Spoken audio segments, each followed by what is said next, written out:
Scott. Jean was dear to me as well. And we couldn't save her. We all did what we could, Scott. What's important now is that we carry on, so that Jean's great sacrifice won't have been in vain. To save a world full of prejudice? Where humans hate us, is that it? Hate and fear are what we're fighting to overcome, you know that. A lot of things I thought I knew aren't so clear to me anymore. You are in pain, Scott. Perhaps worse than any of us can understand. But in time, this feeling will... Don't you get it? I'm sick of the responsibility! I'm sick of being den mother to a bunch of quibbling children! I can't do it anymore! Alright guys, we're going to talk a little X-Men and what I think Fox should do with their properties moving forward. So obviously Deadpool is a big hit for them. I'm not really a big fan of Deadpool, but that's neither here nor there.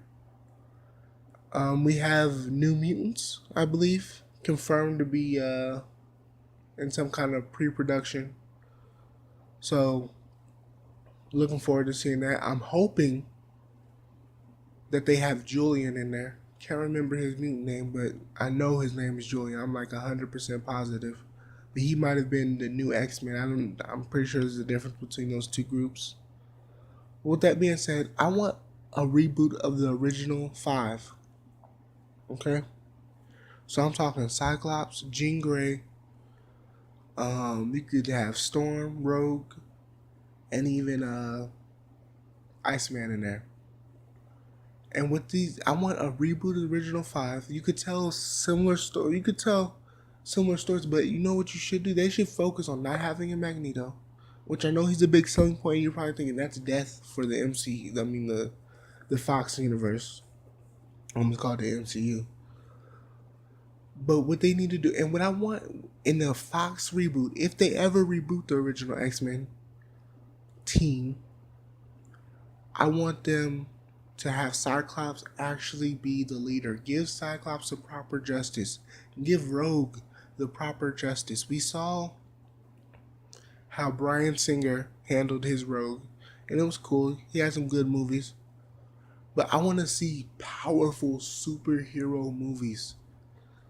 Bryan Singer doesn't really deliver powerful superhero movies. He delivers, I'm trying to think of how to even describe it. He delivers good story most of the time. He delivers an alright story. But his action, his epicness in these movies really lack. It's like he's like, so Michael Bay, alright, let me just give you an example. Michael Bay is the extreme over-the-top action, explosions, boom, boom, boom, right? And to me, Bryan Singer is the complete opposite of that, where in these superhero movies, he doesn't put enough action, and the story that he's telling doesn't even justify the lack of action. Like, we want to see these people's powers used. We want to see combat used. Like, he really turned Cyclops just into a lovelorn character. Like, he was just in love with Jean Grey. That was pretty much his whole purpose. I don't think he did anything else. Someone tell me if he did. He was pretty much just, he died for Jean.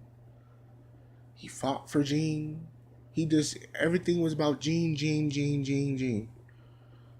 The only reason he didn't like Wolverine was because he flirted with Jean.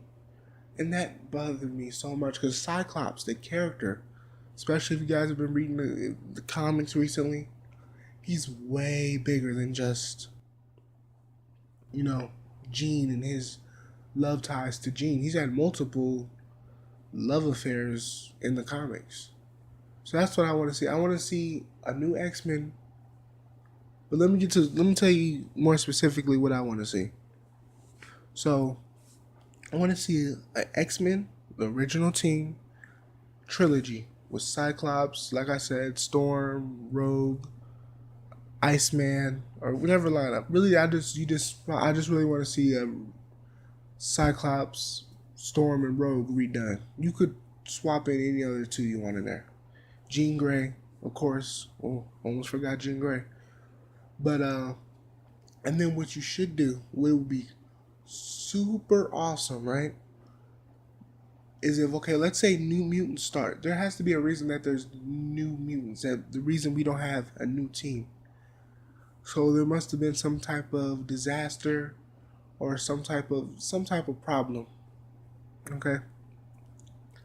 I say you could do a spin of what was it called? The legacy virus. So whatever happens with the legacy virus, I know this is deviating from the comics. You can use the legacy virus, right? Mutants are getting wiped out. By the time the new mutants come around, if that's what they're going for, you have this new mutant team. But hold on. Let me bring it back. This is all one take, and I'm losing myself. I want the original X-Men trilogy, so the original team, the trilogy, to lead into what happens into the first New Mutants team. First New Mutants movie. So movie 1, maybe they discover the virus, or they go against the villain. Maybe Sinister. That would be a good. Maybe Sinister accidentally creates a legacy virus, so he could be the overarching villain of the trilogy, and he accidentally creates the legacy virus. You could put Sabretooth in there for the first movie, maybe just have mind of it, but Sinister accidentally creates the legacy virus is the point. And then in the beginning of New Mutants, that shows what happened after the legacy virus. So it would be like one continuous story, one continuous path. Because that's one thing that Fox has always lacked. Fox does individual movies. That's why the timeline is so out of whack with Fox, is they just do individual movies. There's no real trilogy, big overarching plan with Fox. They say, "Oh, this would make a good idea for an X-Men movie, so let's do that," and that's what they do. And you know what? I also just you know what? I'm gonna do a different video on the Fantastic Four. Let me get you guys out of here. Subscribe. Quality's only gonna improve. Like the video if you like the video. Comment down in the section below. Tell me what you want to see happen with the X-Men property. Alright, I told you I kind of was all over the place, but you tell me what you want to see in the X-Men universe and what you want to see happen with them, and tell me who's in your original 5. That being said, I gotta go meditate.